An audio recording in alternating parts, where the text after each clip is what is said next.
Dawn, I promise, you'll never forget this weekend. Yes, sir. These memories are gonna last a lifetime. Am I gonna have to shoot anything? It's a hunting trip, Dawn. Shooting is strongly encouraged.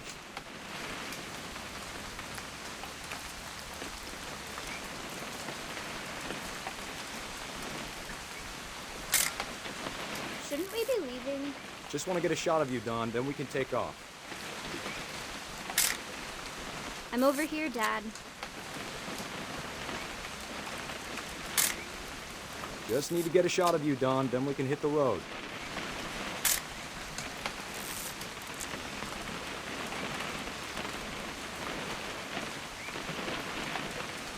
What? Perfect. It's gonna rain the whole weekend, isn't it?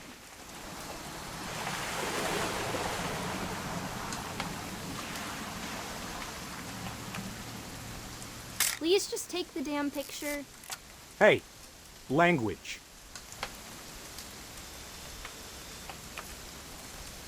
I will never forget this weekend, Dad. That's the spirit. Smile, Dawn. Okay, got it. I'm gonna take some pictures, okay? Just be careful.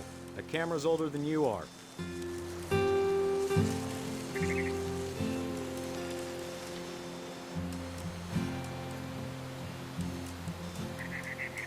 You're right, Dad. It's starting to clear up. Still freezing, though.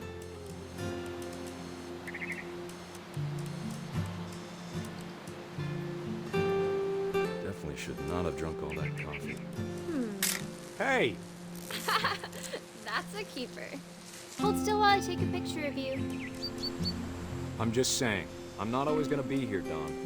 You'll need to remember this stuff, if you want to survive. I'll be fine, Dad. You know who else thought he was gonna be fine? Some guy who died.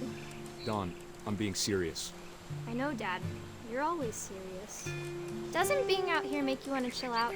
Well, to tell you the truth, I haven't been out here in 20 years.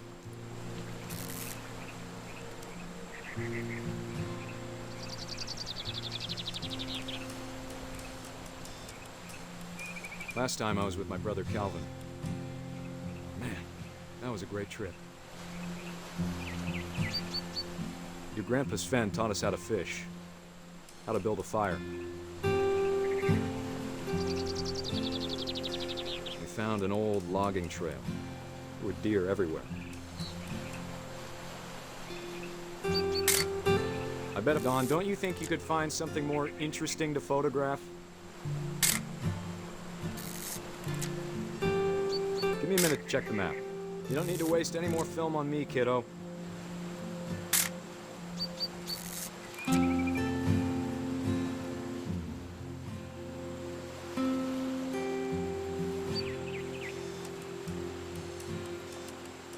Let's see.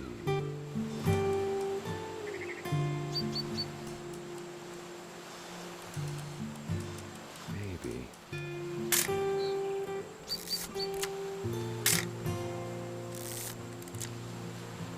Or was it? Dad! Good eyes, Dawn.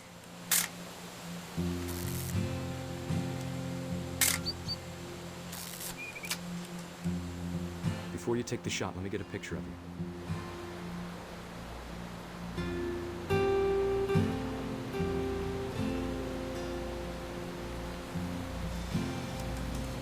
Dad, I... Let me get behind you. Do I have to do this? Dawn, you don't have to do anything. But if you want to survive... Great shot, Dawn!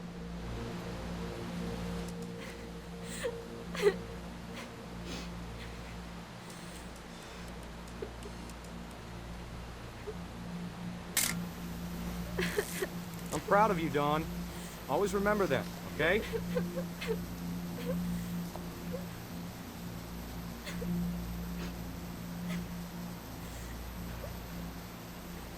Sorry, Dawn, just gotta reset the timer.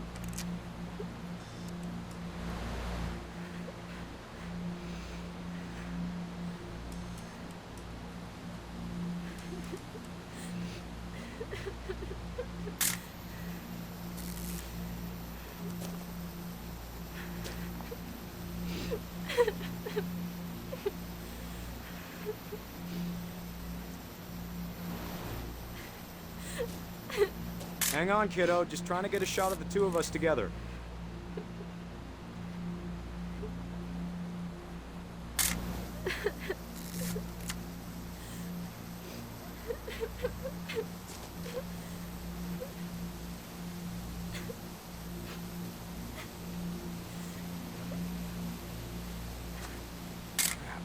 Crap.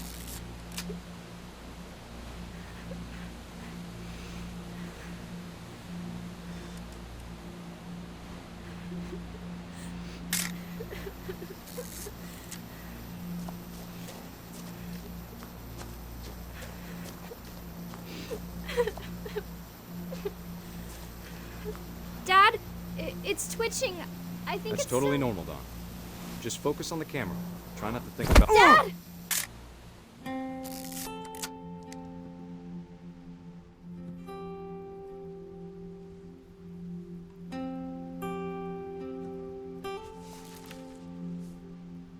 Of all these stories, that's the one I wish most that my mom had told me.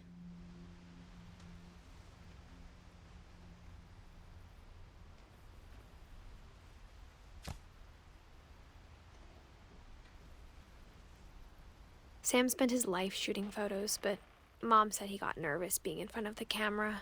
I guess we're all afraid of something.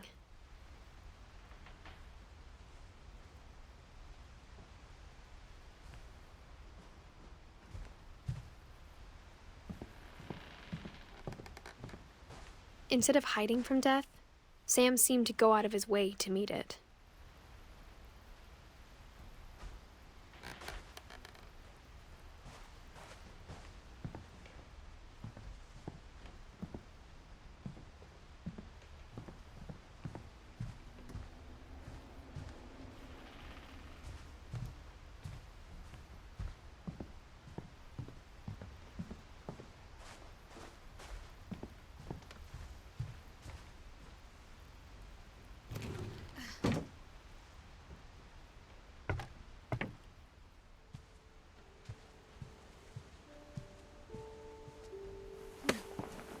After Sam died, my mom and Edie got really close.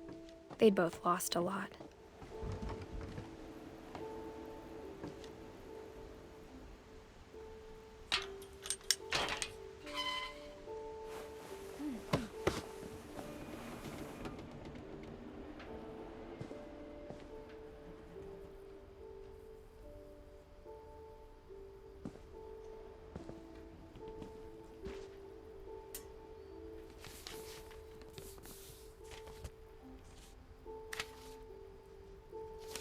Dear Kay, do you remember the way Gregory used to laugh when he thought he was alone?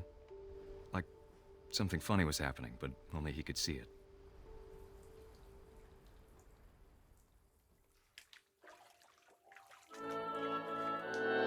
I think he saw things the rest of us don't.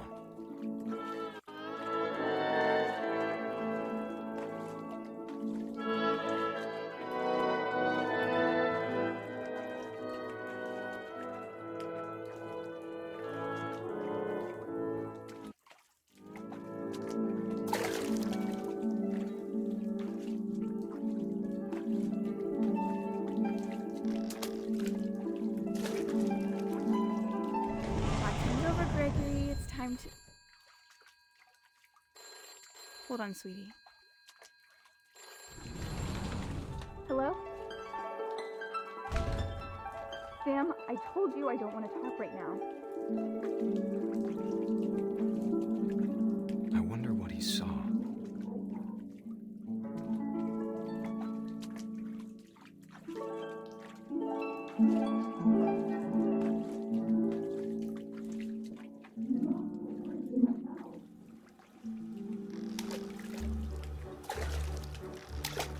He reminded me so much of Calvin. Lost in his imagination. Whatever it was he saw, it sure made him happy.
I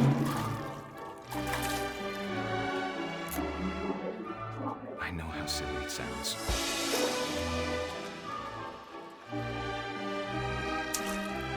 That I worried about a baby being too happy. But I could feel him slipping away.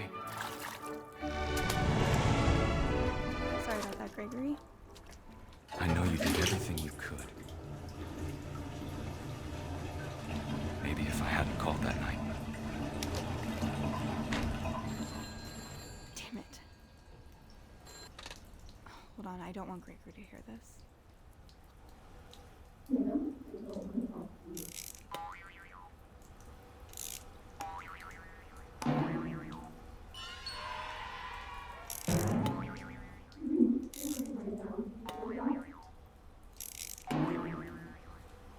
I wish he could have told us about the world he saw.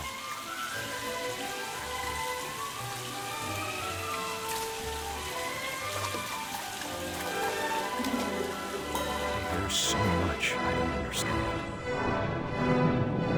about Gregory, about everything.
Good luck, Kay.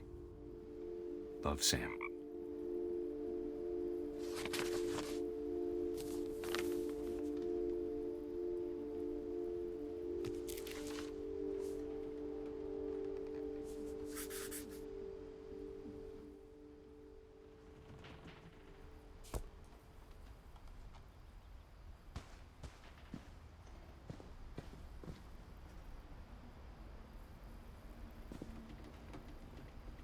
I can't imagine my mom ever writing poetry, and yet...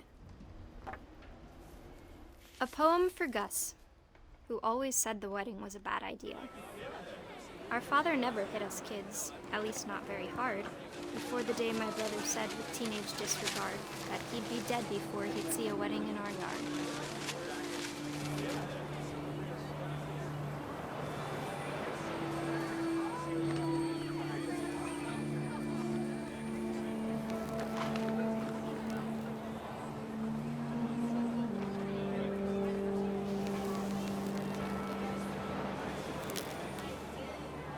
My father made him come, of course, but Gus stood far apart, just flew his kite and bottled up the storm inside his heart.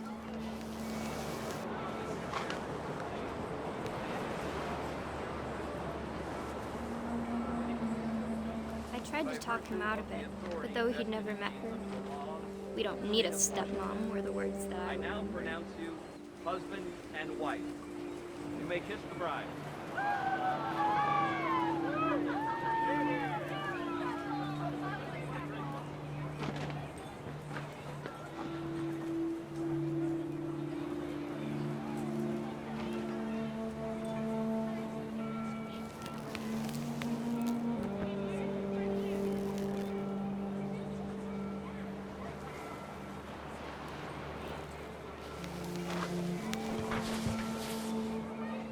When the time for photos came, Dad ordered him to come here.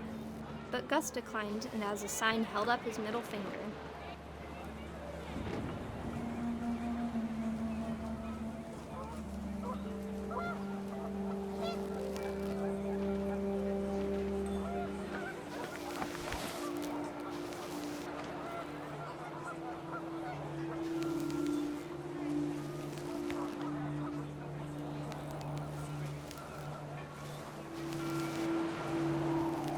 wind picked up, and panicked geese appeared and quickly went. But all the humans did that day was go inside the tent.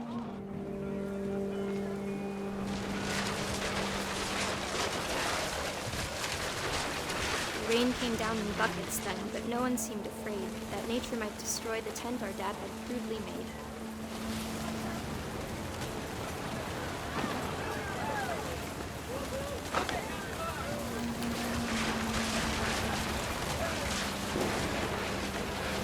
The thunder sounded much too close and full of angry power. But all my father said to this was, "Make the music louder."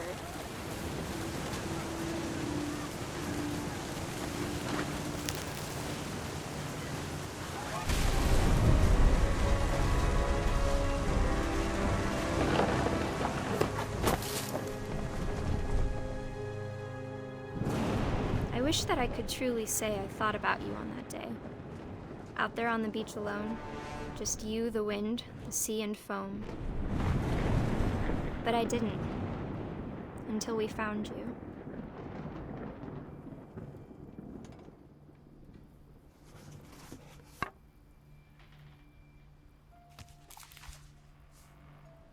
She never talked about him, but Mom told me once if I was a boy, they were going to name me Gus.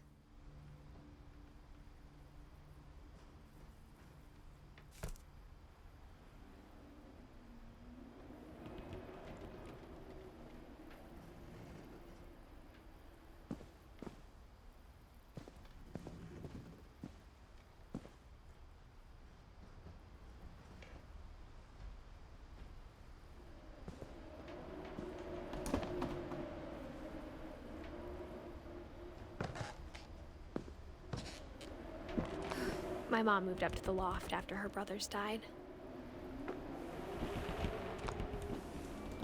At the time, it was as far away as she could get.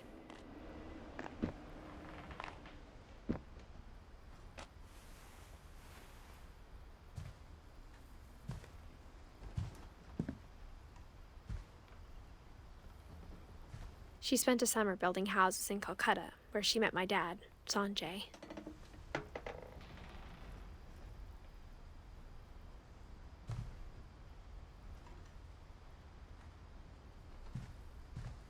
Religion was another thing my mom never talked about, but I think it helped her a lot after her dad died.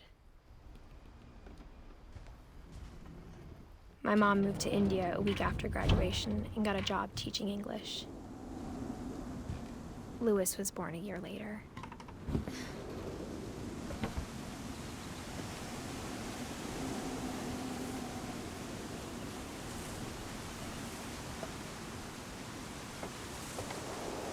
When my dad died, I don't think Mom knew where else to go.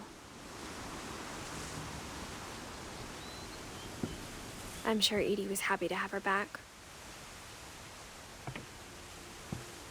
And to see kids in the house again.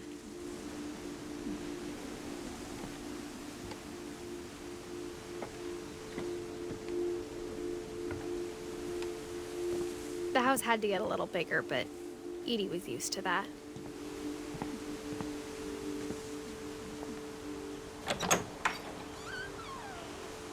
And for a while, things were good. Almost normal.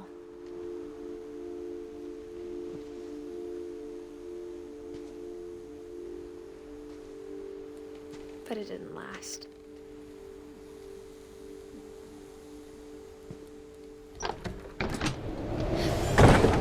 The beginning of the end was Milton's 10th birthday, when Edie gave him a castle.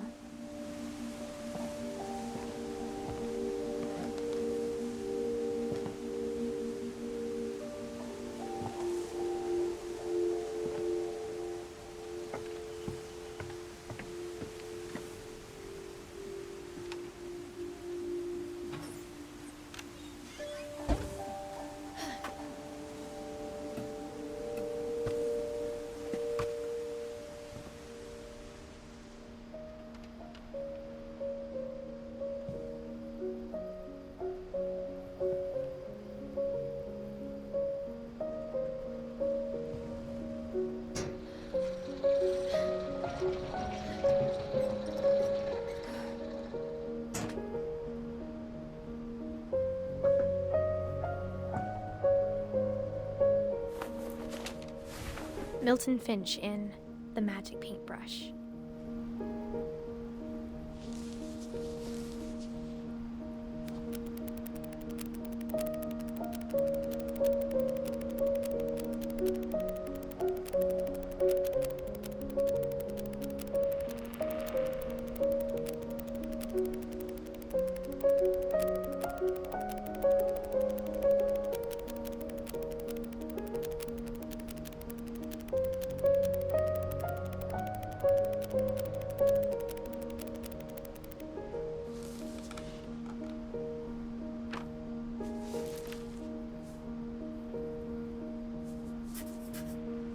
I was 4 when Milton disappeared.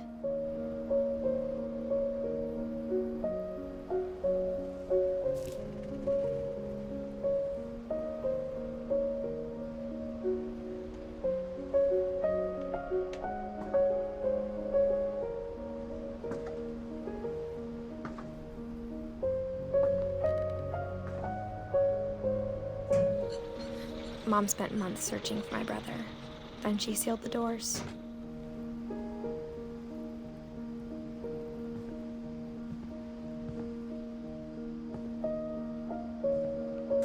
Whatever Milton had found in the house, Mom didn't want it getting out.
I think Edie was happy to finally have another painter in the family.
Mom definitely blamed Edie, but I think Louis blamed himself.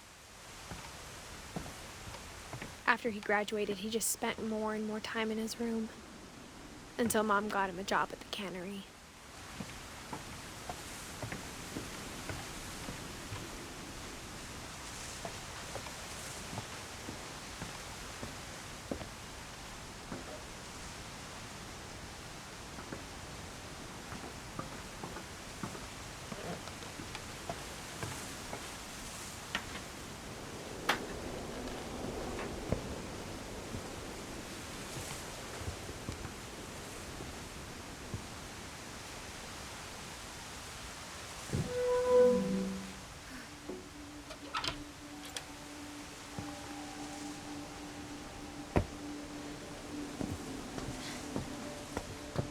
Louis's room smelled very, very familiar. That part of him lived on.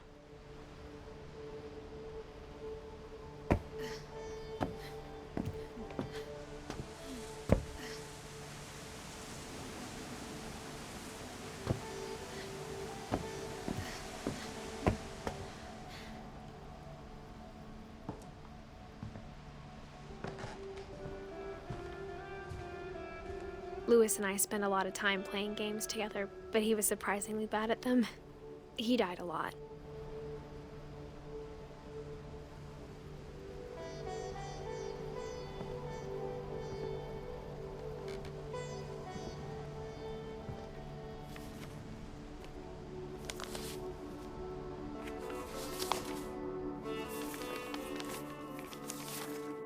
Dear Mrs. Finch, as Louis's psychiatrist, I can understand your desire for an explanation. As I see it, the trouble began in January, shortly after we convinced your son to seek treatment for substance abuse. Newly sober, I believe Louis first noticed the monotony of his daily life.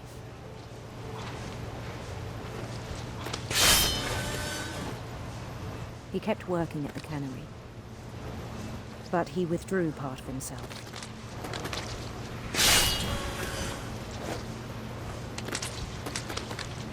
In our sessions, I saw the same behavior. His mind began to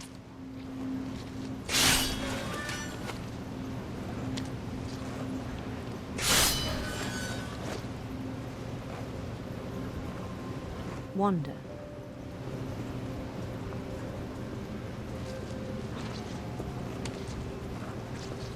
I asked him to describe it. He said he started small,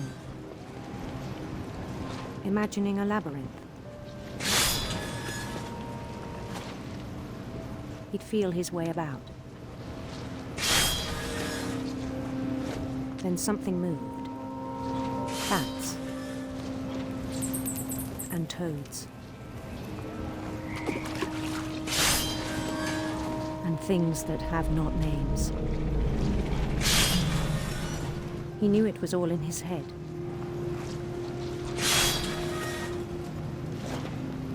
But he took it very seriously. I had hoped he'd find himself.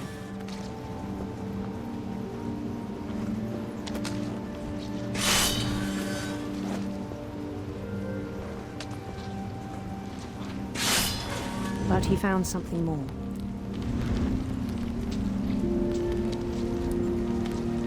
I worried about him then. Daydreaming at the cannery.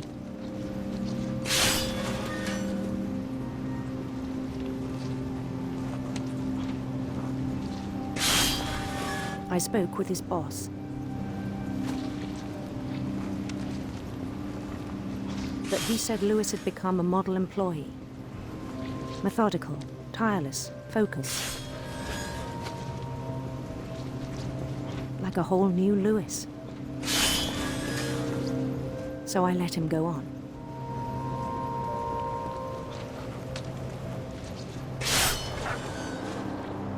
I even encouraged him.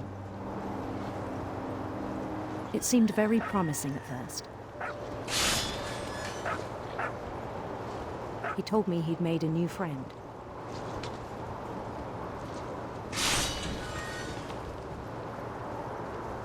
On the edge of a city he named Lewis Topia. He built the city up slowly, brick by brick. Then he made musicians.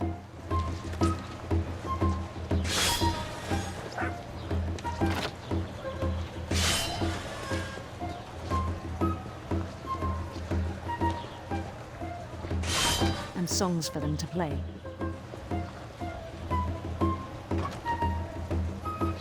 He talked about starting a band. And he was always humming something. Every day his imagination grew stronger.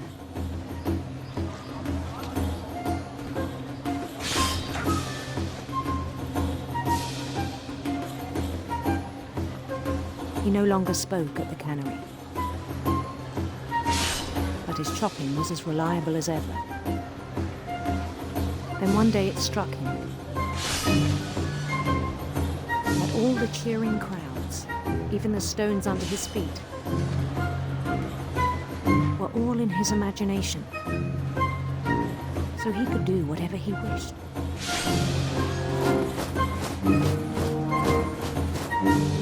He held an election for mayor. And he won.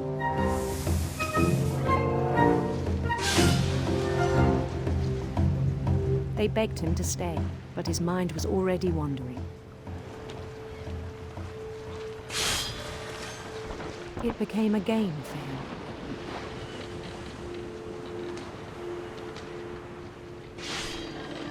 He'd conquer a city, then immediately push on. New Louisville.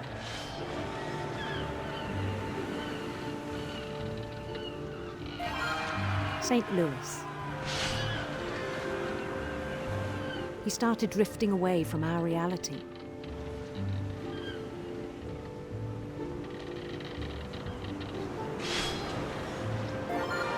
Minneapolis, until one day he forgot to go home from the cannery. Even as his mother pleaded with him, part of Lewis kept sailing on.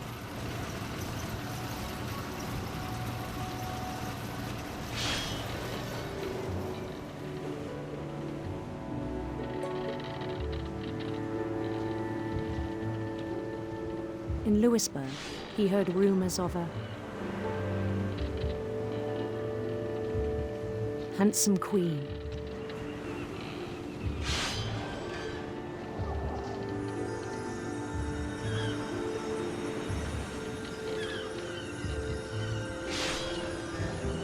The queen was on her own quest for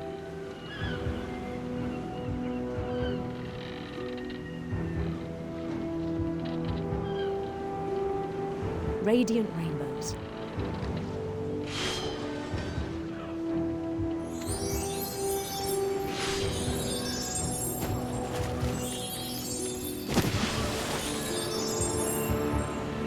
He followed the sound of her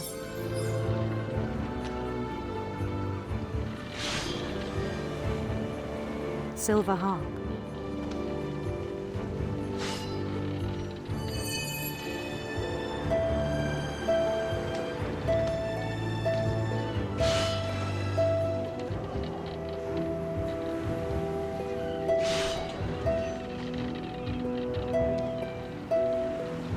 His chase led him to a golden palace east of the sun and west of the moon.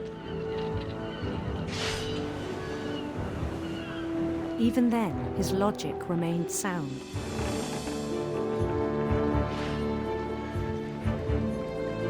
He knew the world was all in his imagination.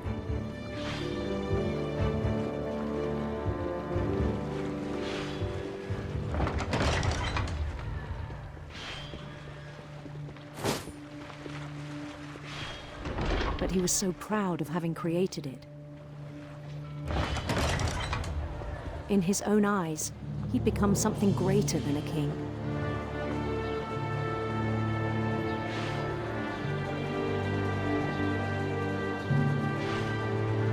For someone who'd never known success in the real world, I think it was overwhelming. And then it struck him that the real Lewis was not the one chopping salmon, but the one climbing the steps of a golden palace.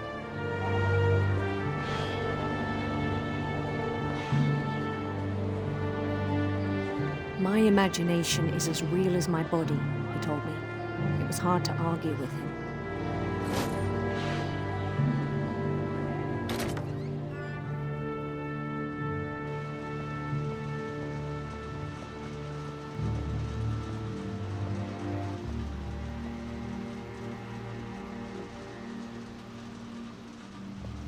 We began to forget the world we know.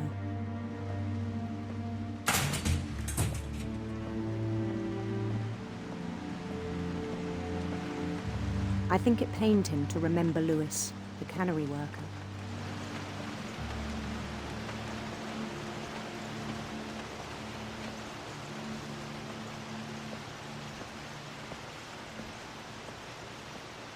He began to despise the man with a royal contempt.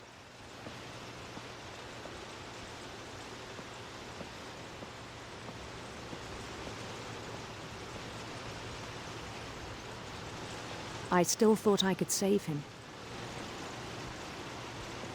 Even after he said he was being crowned king over all the lands of wonder. The palace would be packed with his companions.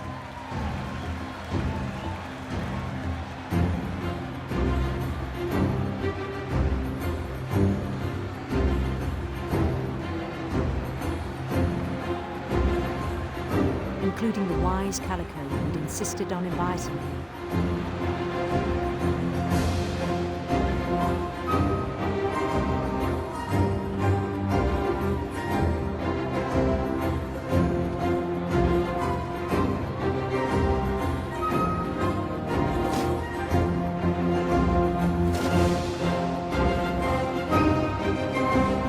His queen waited, holding his crown.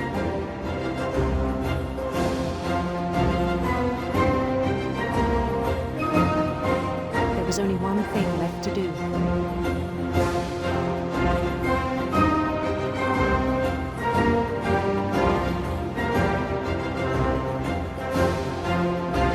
Bend down his head.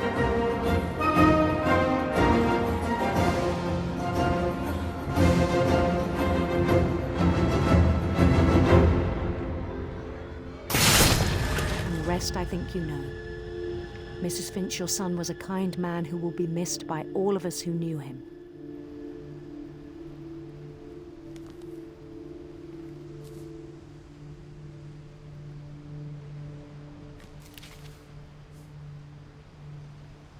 My brother was really cool. I wish you could have met him.